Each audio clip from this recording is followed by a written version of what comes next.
Dios les bendiga, hermanos. Una vez estamos aquí por la misericordia del Señor, el cual nos permite seguir con estas clases. Antes de continuar, quisiera recordarles que en la descripción de este video está la guía con la que usted puede seguir este estudio, y también hay un material de estudio para usted, para que le quede, para que pueda estudiar también con esos documentos que le estamos brindando. Así que ya aclarando este punto, vamos a continuar con las clases. Y para el día de hoy, recordemos que anteriormente hemos estado hablando acerca de la brecha cultural, de cómo superar la brecha cultural, con el objetivo de poder entender el texto. Y habíamos dicho de que para superar la brecha cultural hay que tener en cuenta el contexto, pero el contexto de dos maneras. Uno, el contexto del texto bíblico, es decir, lo que está antes y después del texto, leer ese texto en relación con el capítulo e incluso con el libro, e incluso si es posible con toda la Biblia.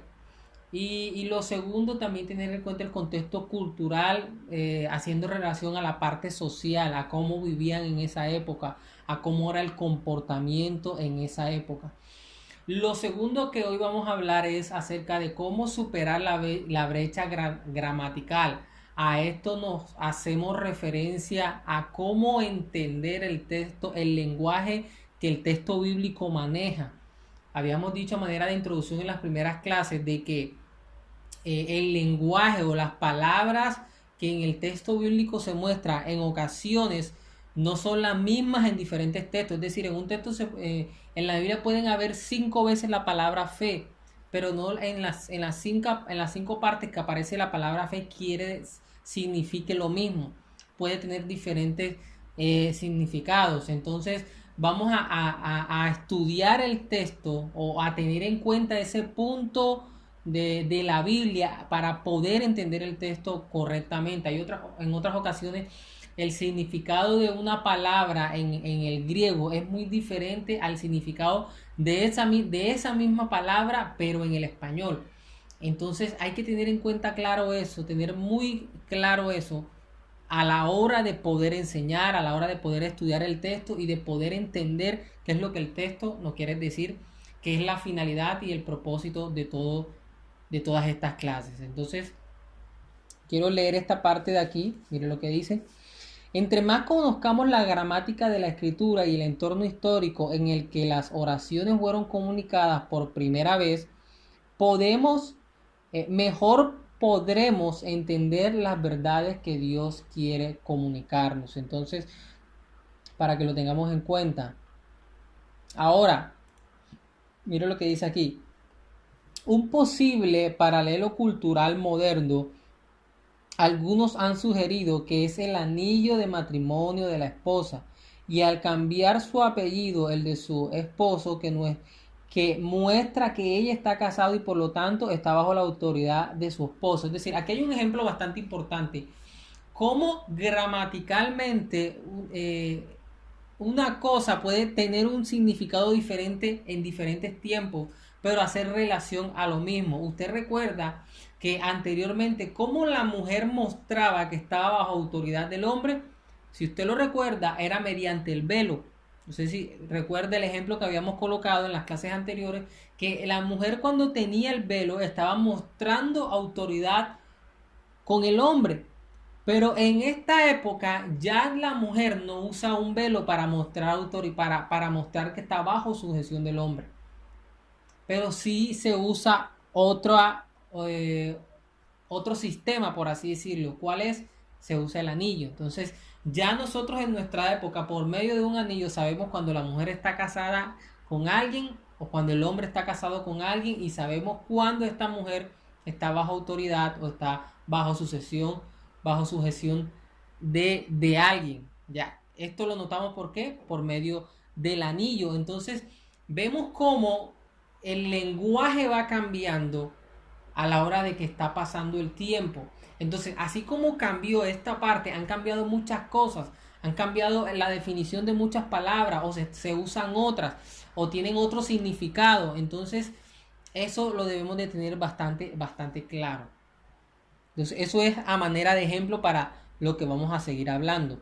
Entonces quiero hablar acerca de la meta de la exégesis. Creo que ya habíamos hablado de qué era exégesis y habíamos dicho de que hacía parte o era la herramienta a usar a la hora de interpretar el texto. Si recordamos, habíamos dicho de que la hermenéutica presenta unas técnicas que son las que estamos hablando ahora mismo y que llevaba un orden o nos daba un orden para poder estudiar el texto. Uno era la observación y la segunda era la interpretación. Entonces, para poder interpretar el texto, es decir, entender lo que es lo que significa interpretar el texto, es entender el texto, y entender el texto no como yo crea que es, sino entenderlo como realmente es. Entonces, para poder entender el texto como realmente debe ser, ¿qué debíamos hacer? Debemos aplicar la exégesis. ¿Y qué hace la exégesis? Nos brinda unas herramientas importantes a la hora de entender el texto en su cultura, en su contexto, de acuerdo a su gramática, de acuerdo a la cultura, como lo había mencionado, y de acuerdo a los géneros literarios, que eso ya va a ser una clase posterior.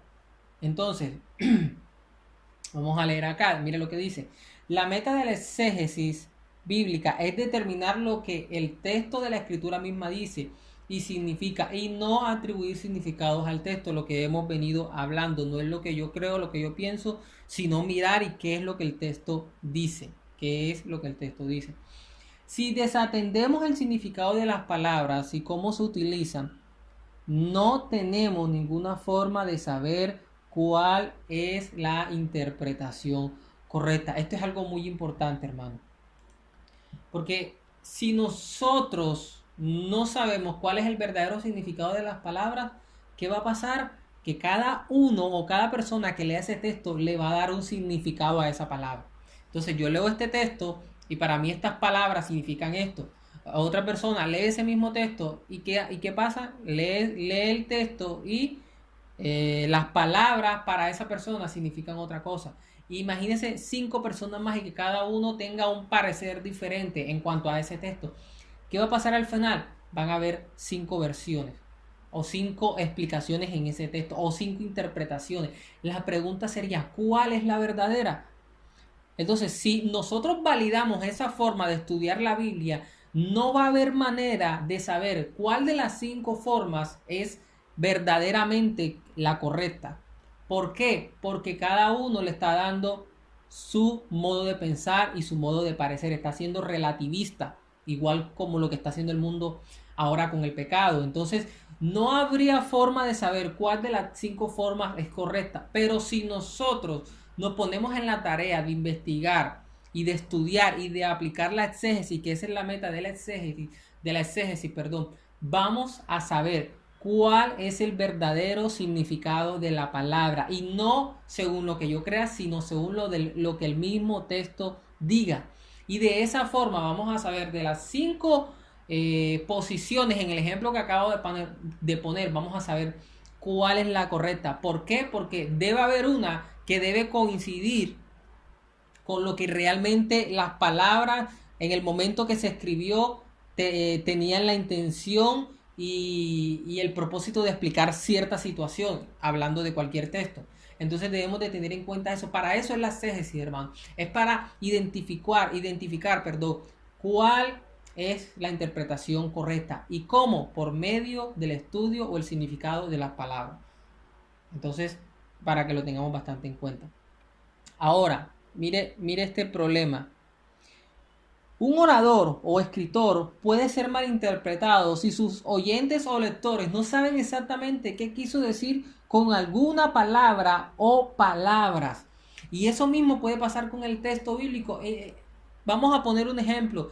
Que yo haga un libro de dicho tema.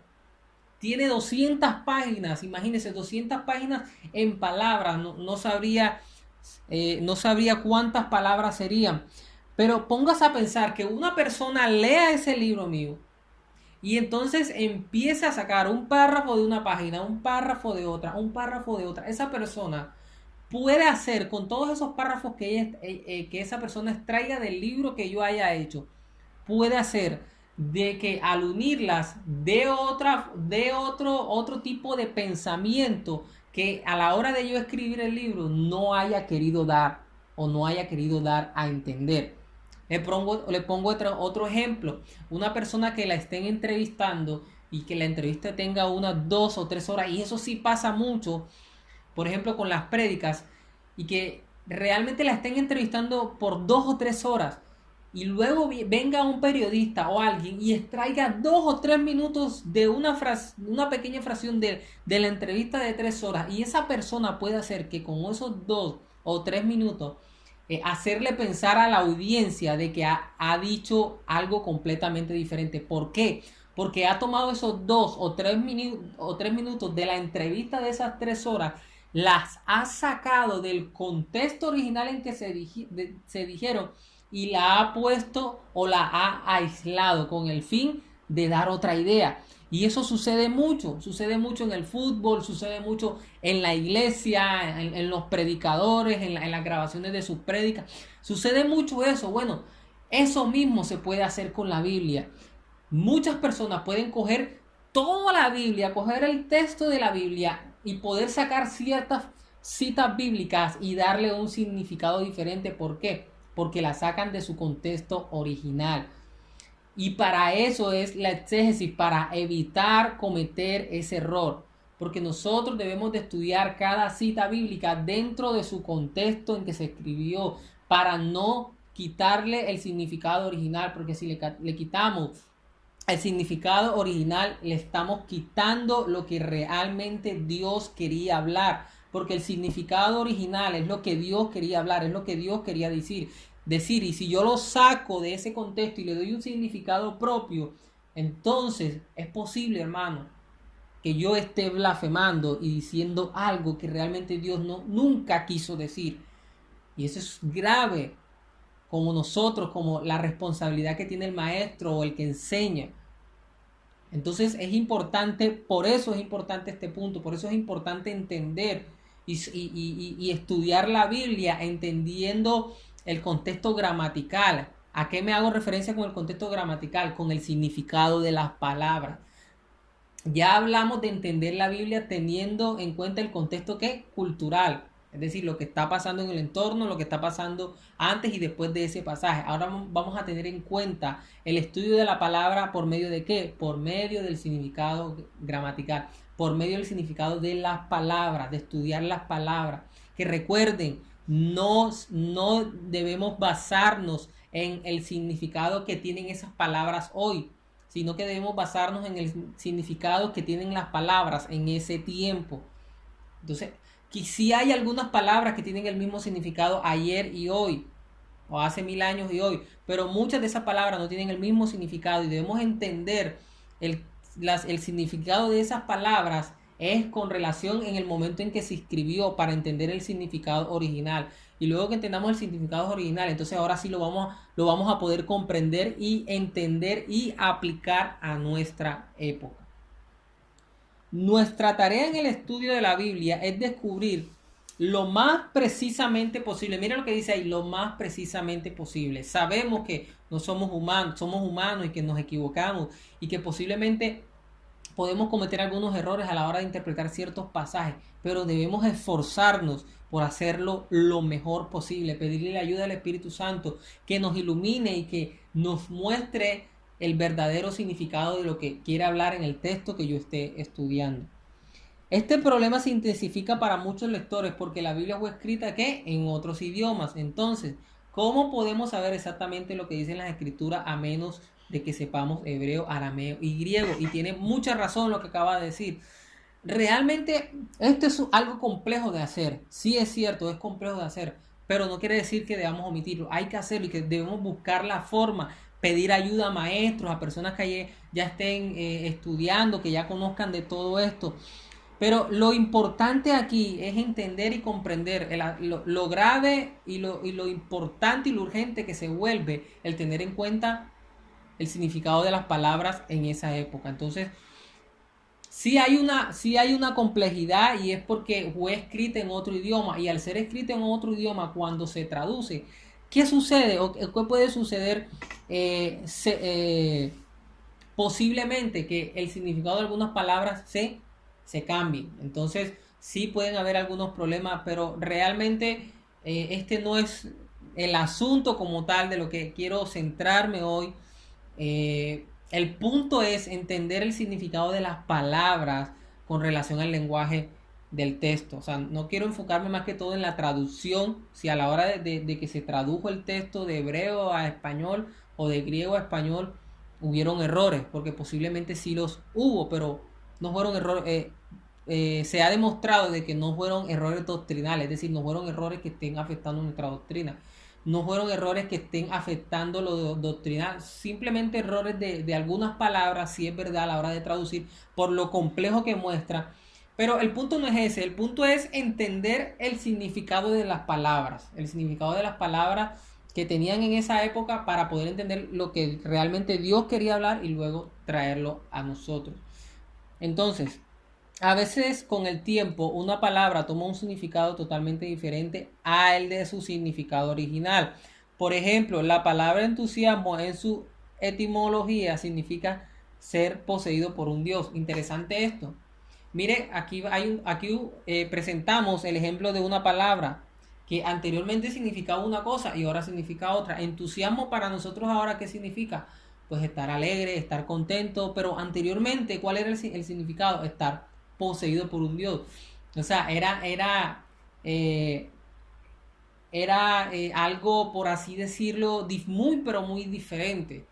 Entonces, era como decir, pues, estar poseído por un demonio. Entonces, mire, yo estoy entusiasmado y realmente en esta época, cuando yo digo eso, nadie va a entender y va a decir que estoy endemoniado o que estoy poseído por alguien que no sea yo. No, realmente va a entender que estoy alegre.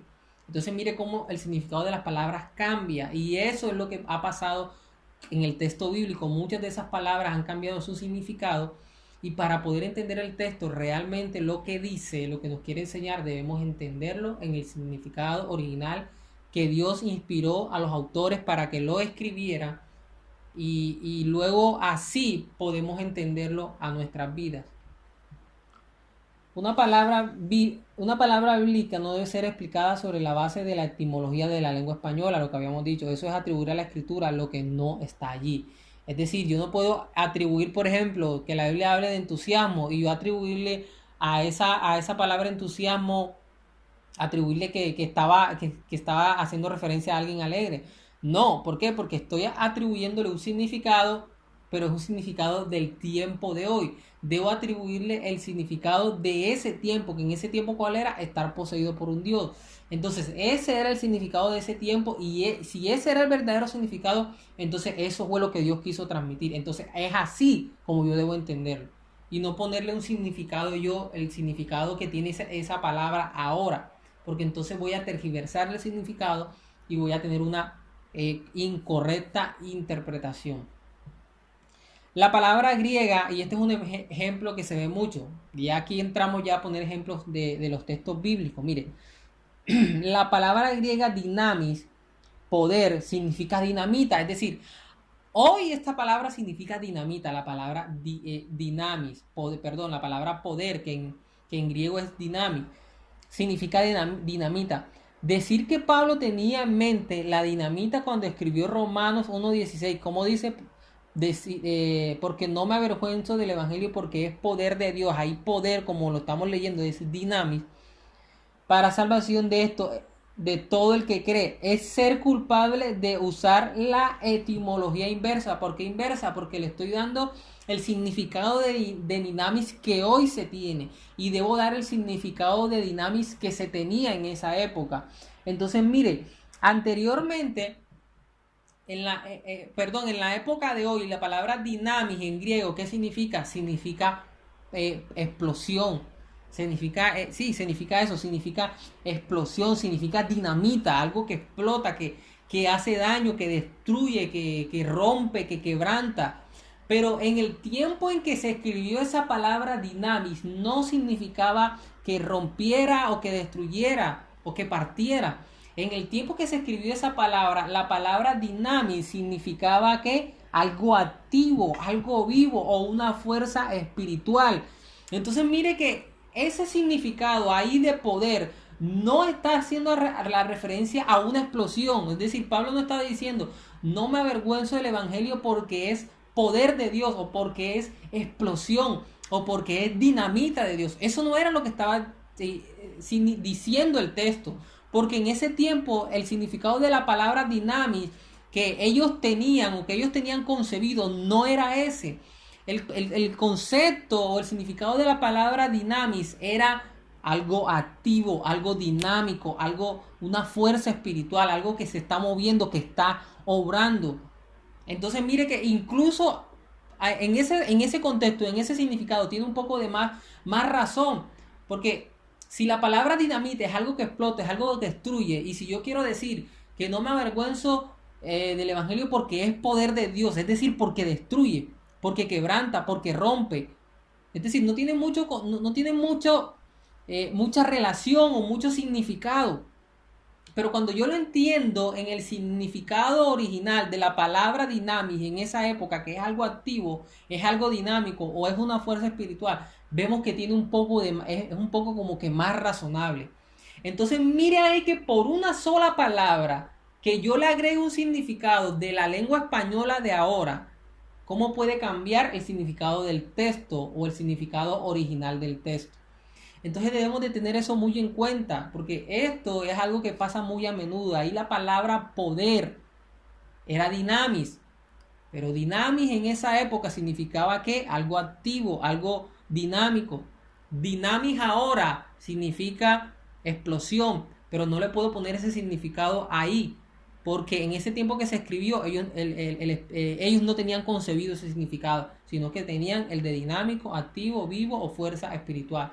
Y es con base a ese significado que debo interpretar el texto. Entonces ya ahí, mire que hicimos un exégesis. ¿Por qué? Porque estudiamos cuál era el significado de las palabras y de su contexto. Entonces lo tengamos muy en cuenta. Voy a poner aquí unos ejemplos. Por ejemplo, Mateo 5:13, y esto pasa muy a menudo y lo he visto mucho. Y si usted lo ha hecho, realmente sí es cierto, no va a ser un error grave. No va a ser un error grave. Incluso no podría considerarlo un error, pero sí es importante que lo tenga en cuenta. Mira lo que dice: vosotros sois la sal de la tierra, pero si la sal se desvaneciere, ¿con qué será salada? No sirve más, no sirve más para nada, sino para ser echada afuera y odiada por los hombres. Muchas personas hoy, cuando leen ese texto y dicen que nosotros somos la sal de la tierra, ellos inmediatamente dicen, bueno, somos la sal de la tierra. Eso quiere decir que somos nosotros los que le damos sabor a la tierra. El punto es que la sal, ahora en nuestra época, tiene la importancia limitada a darle sabor a las cosas. Y estamos interpretando el texto con relación a ese elemento que es la sal, a la importancia de hoy. Pero debemos entender que ahí la palabra sal debemos interpretarla con relación a la importancia que se tenía en el momento que se escribió. Es decir, hay que averiguar o hay que entender por qué Cristo dijo, vosotros sois la sal de la tierra. Que cuando nosotros hacemos la exégesis e investigamos esto, nos vamos a dar cuenta que la sal en esa época tenía mucho más valor y tenía mucho más importancia que la que tiene hoy. Hoy la sal sirve para darle sabor al alimento, pero anteriormente la sal era mucho más importante. Tanto así que de allí es de donde proviene la palabra salario. ¿Y por qué de ahí proviene la palabra salario? Porque a los soldados romanos se le pagaba con sal. Era, era tan importante y tan valioso como el oro. ¿Y por qué sucedía esto? Porque la sal tenía algo importante y la sal era un preservativo, conservaba los alimentos. Ese era la importancia de la sal en esa época. Entonces, cuando el Señor Jesús está diciendo, vosotros sois la sal de la tierra, no lo entendamos con el significado de la sal de hoy. ¿Cuál es el significado de la sal de hoy? Que da sabor. Debemos entenderlo, es con el significado de la sal en esa época que fue que se escribió. ¿Y cuál es? Que conservaba. Entonces, ¿qué era lo que estaba diciendo el Señor Jesucristo? Vosotros sois los que conservan, los que preservan la verdad de Dios en esta tierra. Eso es lo que significa. Nosotros somos la sal de la tierra. ¿Por qué? Porque conservamos la verdad. Porque somos los que la preservamos. Ahora, si usted quiere decir, bueno, somos los que le damos sabor. No es lo que el texto quiere decir. Eso no es lo que principalmente el texto quiera decir. Aunque sí puede tener una pequeña influencia con lo que el texto originalmente quiera decir. Es decir, puede que sí, pero tenga en cuenta que el primer significado es este. Somos los que conservamos la verdad. Eso es lo que Cristo quiso decir. ¿Por qué? Porque en el significado de sal en ese tiempo era lo que significaba, era lo que ellos tenían concebido en mente, la importancia con la que ellos consideraban la sal, y con esa importancia con la que la consideraban, era con la que hablaban de ella. Entonces, muy importante eso. Salmo 23, creo que ya lo habíamos hablado. Y bueno, recordando un poco, habíamos dicho, bueno, haga memoria de todas tus ofrendas y acepte tus holocaustos. Y no podemos entender la palabra ofrenda como el significado de la palabra ofrenda que tenemos hoy. ¿Cómo era el significado cómo es el significado nuestro de la palabra ofrenda en el día de hoy? ¿Cómo lo es? Que es dinero, que es dar dinero o dar beneficio a alguien. Es decir, es darle algo a alguien, darle algo al Señor, su diezmo, su ofrenda, algún beneficio material o sí, material o algo por que nosotros demos. No solamente dinero, sino puede ser algo material. Pero ese es el significado de ofrenda hoy, pero no podemos entender ese texto con el significado de la palabra de ofrenda que tenemos hoy. Tenemos que entender este texto con el significado de la palabra ofrenda que se tenía en ese tiempo. ¿Por qué? Porque es en ese tiempo, porque es en ese tiempo como se escribía o como se hablaba con relación a la palabra ofrenda. Entonces, cuando hablamos de ofrenda y holocausto, allí no significa lo mismo que acá. Allí la palabra ofrenda y holocausto es un sacrificio. Y si tienes la tarea, léase Levítico 1 y léase Levítico 2. Levítico 1 habla de las ofrendas y Levítico 2 habla de los holocaustos. Y si usted los estudia, se va a dar cuenta que tiene que ver, eran unas ofrendas que entregaba el pueblo de Israel al templo en el momento en que ellos querían dedicar su vida al Señor. Tiene que ver es con el arrepentimiento. Entonces, cuando David está hablando aquí y está diciendo esto, lo está diciendo con relación al significado que tenían las palabras en ese tiempo. Porque es en ese tiempo en que se está hablando. Entonces, el significado de esa oración y de esa frase tiene que ser en relación con el significado con el que ellos lo concebían. Y ahí se está hablando es de ofrenda y holocausto en relación a ¿qué? A un sacrificio de dedicación al Señor. En otras palabras, ¿qué es lo que significa ofrendas ahí? Es sacrificio y dedicación. Entonces, ¿cómo lo interpretamos nosotros en nuestras vidas? Arrepentimiento. Arrepentimiento. Cuando haga memoria de todas mis ofrendas y acepte mis holocaustos. David está hablando de las ofrendas de arrepentimiento que él dio al Señor. Ahora, ¿por qué David está diciendo Jehová haga memoria? Porque cuando David escribe Salmo 23, y esto que voy a decir ahora no tiene que ver con la gramática, sino con el contexto cultural, con lo que estaba pasando en el momento.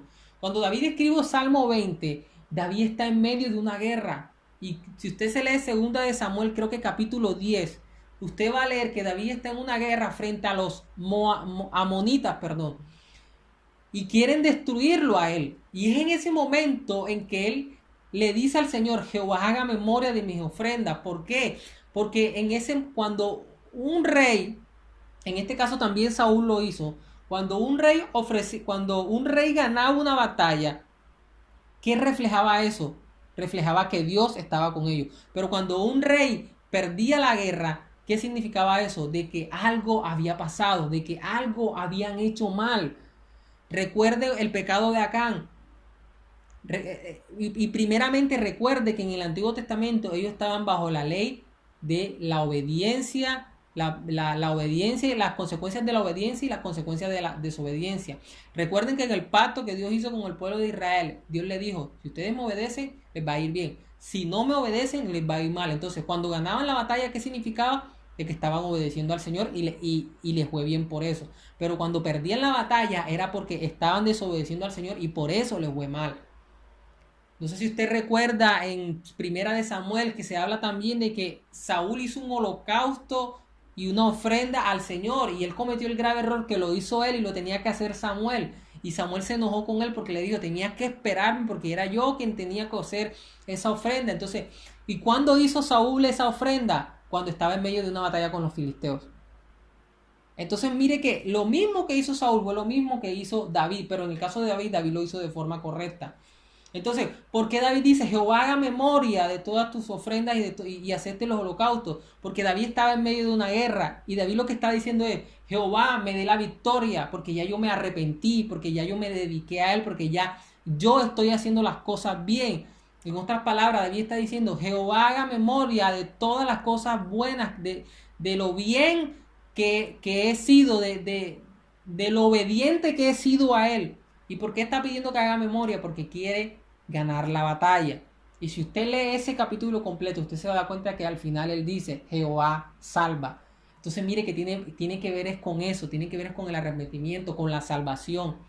Entonces ese texto, cómo se aplica a nuestra vida, es con relación a la salvación y al arrepentimiento.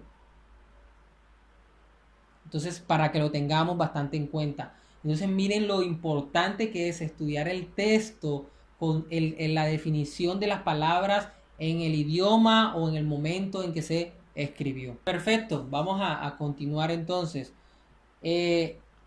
Descubra el uso de las palabras. Esto es especialmente importante porque una palabra tiene diferentes significados dependiendo de cómo se usa. Por ejemplo, la palabra derecho tiene diferentes significados en tres oraciones. Le dio derecho, se fue derecho, es derecho.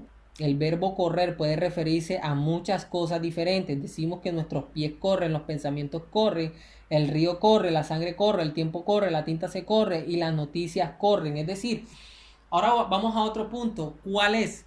Que ahora también tenemos que tener en cuenta en este punto de la parte gramatical del texto bíblico que hay palabras que tienen varios significados según el contexto en que se escriban. Según el contexto que se escriban, hay palabras que son las mismas, pero tienen un significado diferente. Entonces usted tiene que tener en claro de que a veces la palabra salvación en una parte significa una y en otra parte significa otra. Incluso la palabra sanidad. Hay una parte, por ejemplo, usted lee Isaías 53 y cuando habla de que por sus llagas hemos sido sanados, ahí la palabra sanidad está haciendo referencia a la salvación.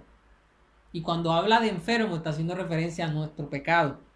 Pero en otros textos, cuando se habla de santidad, de sanidad, perdón, y de enfermedad, se está haciendo referencia a algo que sí es físico. Entonces, hay palabras que en una parte tienen un significado y hay palabras que hay palabras que en un contexto tienen un significado y en otro contexto tienen otro. Entonces debemos de tenerlo muy en cuenta.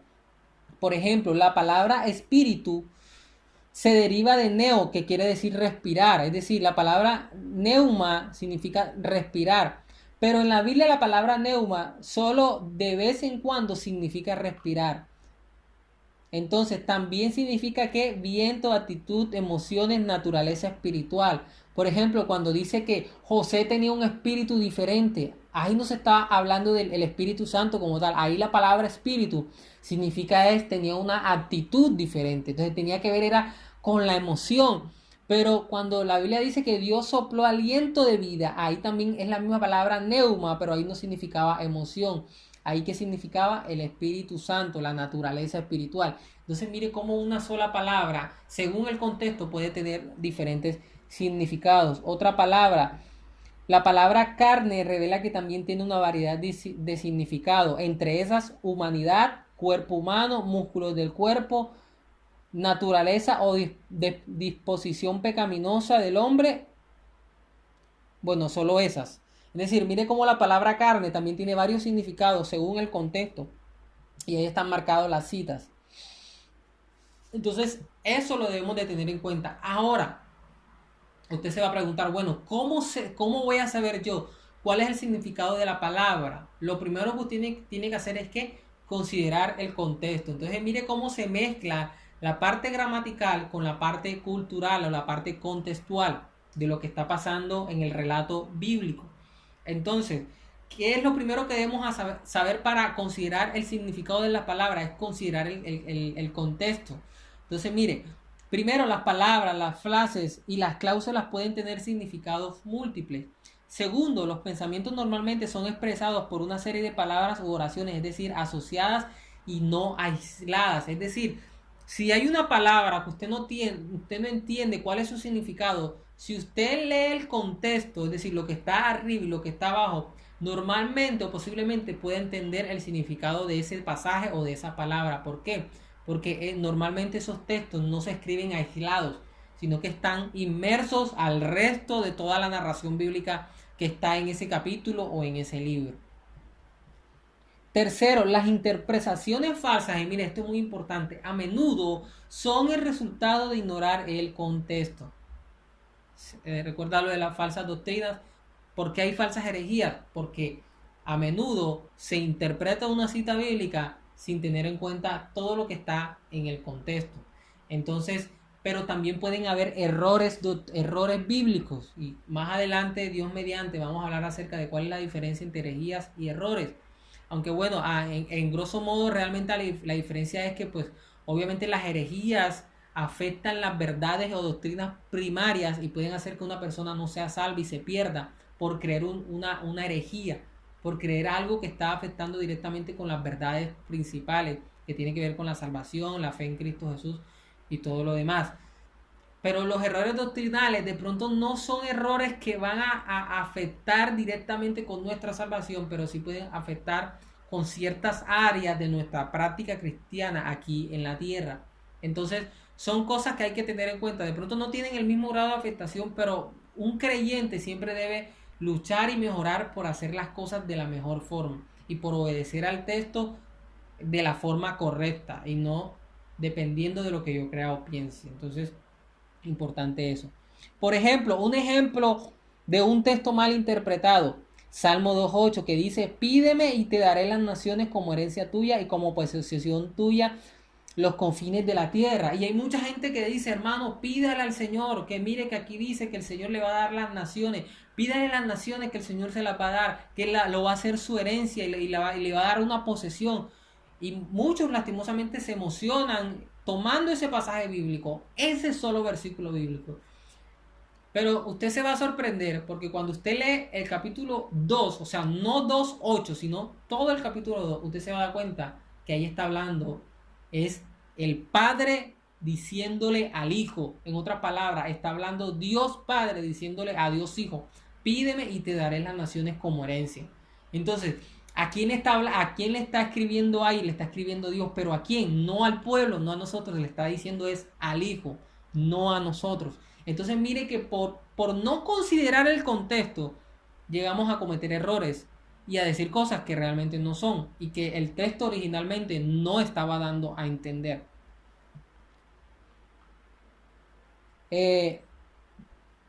Como se menciona antes, la palabra salvación o salvo no siempre significa ser liberado del pecado. Las siguientes son 5 maneras de cómo se usan estas palabras. Entonces mire cómo la palabra salvación tiene 5 significados en la Biblia. No siempre significa lo mismo. En ocasiones significa seguridad o liberación de las circunstancias difíciles. En otras ocasiones que eso pues puede ser un tipo o tipificar la salvación en nuestra época. Puede ser un principio. Es decir, podemos decir, bueno, así como Dios salvó a David de esta guerra y tuvo misericordia, ¿qué podemos extraer ahí? Bueno, podemos extraer que de esa misma forma, la palabra en el Nuevo Testamento nos dice que de esa misma forma Dios a nosotros nos salvó también de una muerte venidera y nos dio salvación, nos dio vida. Entonces puede ser un tipo, pero en su significado original puede significar eso, es seguridad o liberación. Puede significar salud física, puede significar también la libertad de Israel de la opresión de sus enemigos, puede significar liberación de la condena por el pecado por medio de la obra vicaria de la muerte de Cristo, que es la que a nosotros, bueno, casi todas aplican, pero a nosotros se hace en relación con nuestra vida como cristiana, es decir, que fuimos salvos por gracia. Y otra también puede ser liberación final de la presencia del pecado, es decir, hace referencia ya la salvación en otras ocasiones hace referencia a qué? A la liberación final, es decir, cuando ya estemos en el cuerpo glorioso, hemos sido salvos y hemos sido liberados completamente del pecado. Entonces mire cómo una sola palabra tiene diferentes significados de acuerdo al contexto donde se haya escrito. Los estudiantes de la Biblia también querrán tomar en cuenta que la palabra ley tiene varios significados. Por lo general pueden ser determinados por la forma en que se utiliza la palabra en la oración. En Romanos 2:14 y 8:2 la ley significa un principio, pero en Juan 1:17 la palabra significa Pentateuco.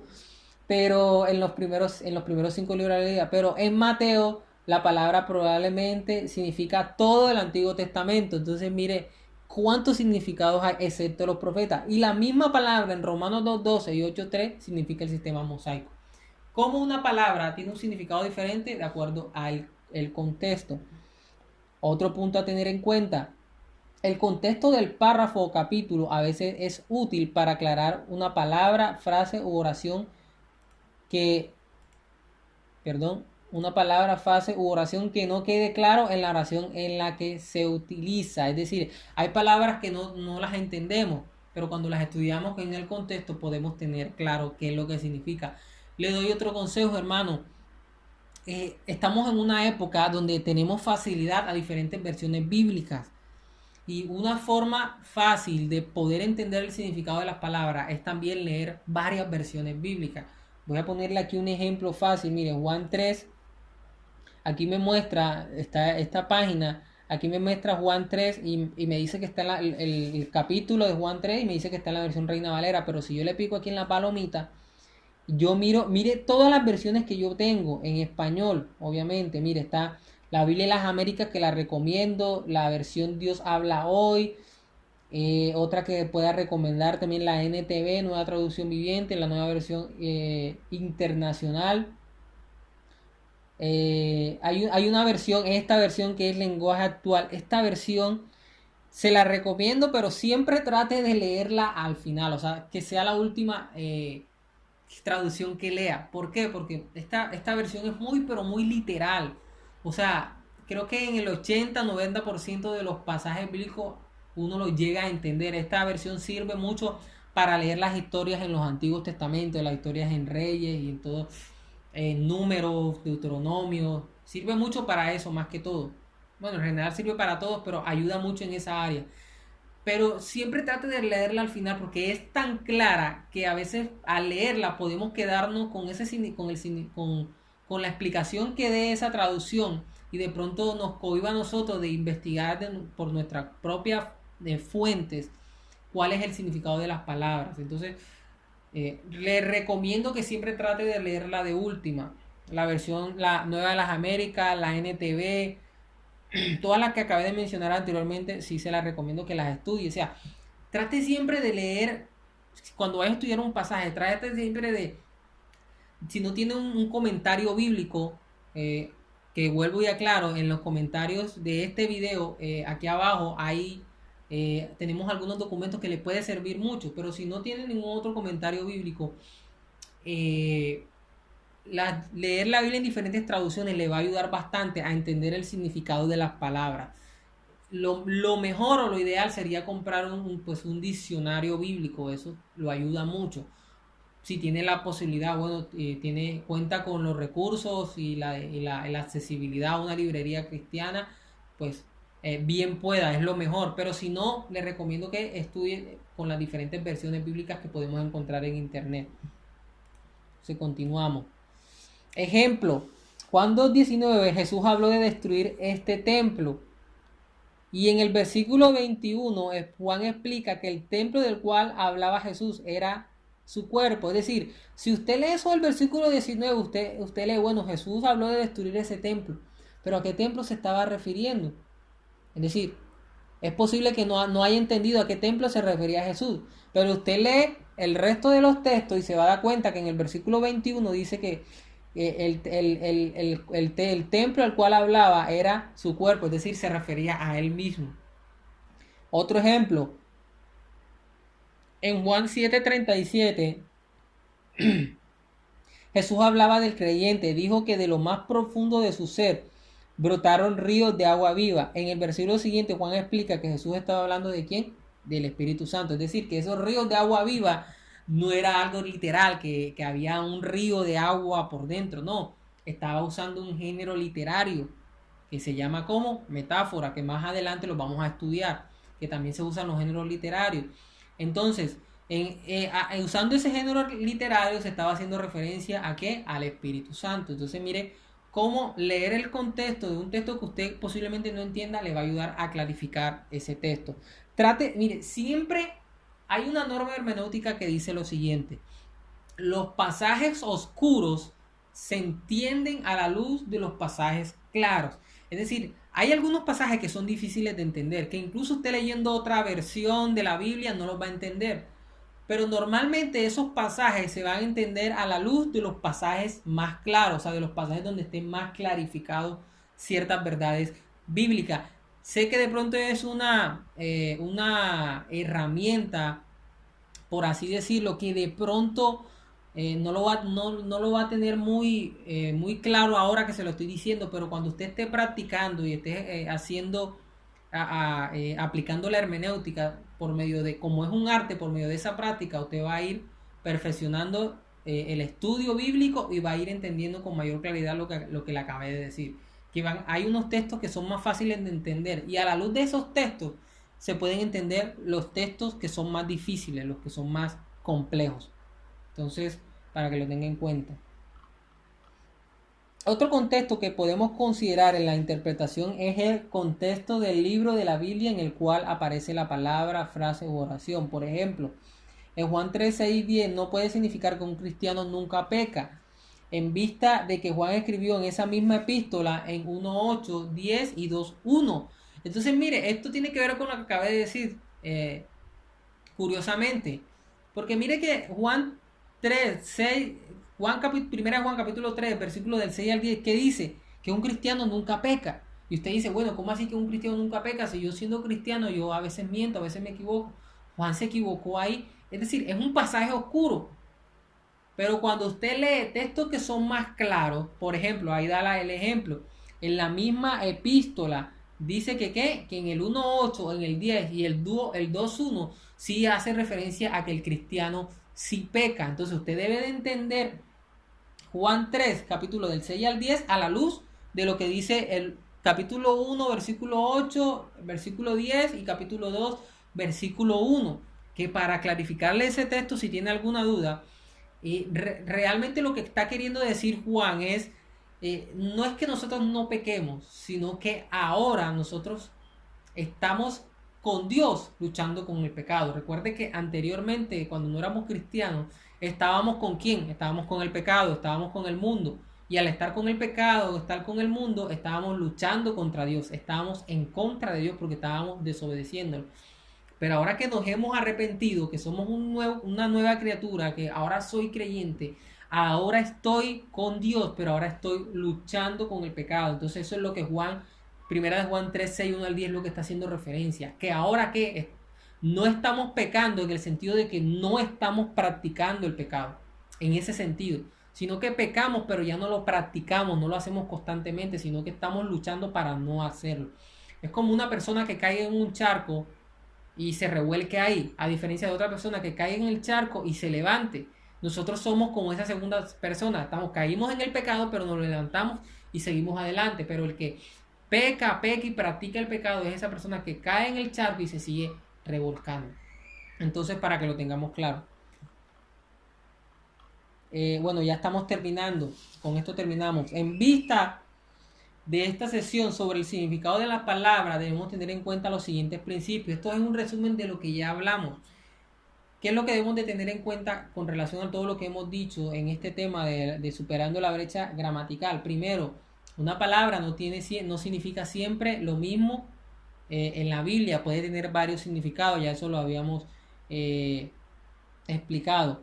En muchos casos el significado de la palabra tampoco es determinado por las partes que la componen. Segundo, los significados de las palabras en español no deben ser atribuidos a las palabras originales de la Biblia. Muy importante, fue lo primerito que hablamos en este tema. Es decir, el significado de una palabra hoy no debemos atribuírsela a esa misma palabra en el tiempo en que se escribió en el texto bíblico, porque en el texto bíblico posiblemente tenga otro significado y debe entenderse es con relación a ese significado. ¿Por qué? Porque jugué con relación a ese significado que se escribió, y es con relación a ese significado que Dios quería revelar algo, quería revelar una idea o un estilo de pensamiento. Entonces es con relación al significado en la época en que se escribió esa palabra. Tercero, una misma palabra puede tener diferentes significados en los diversos contextos en los que aparece en la Biblia. Cada palabra o frase normalmente tiene un significado, el cual es indicado por el uso de esa palabra en la oración o en uno o varios contextos. Entonces, y quinto, una misma palabra en la Biblia no siempre significa la misma cosa. Entonces, hermanos, haciendo este resumen, terminamos esta clase. Esperamos que sea de gran bendición y nos vemos la próxima clase. Así que el Señor les continúe bendiciendo.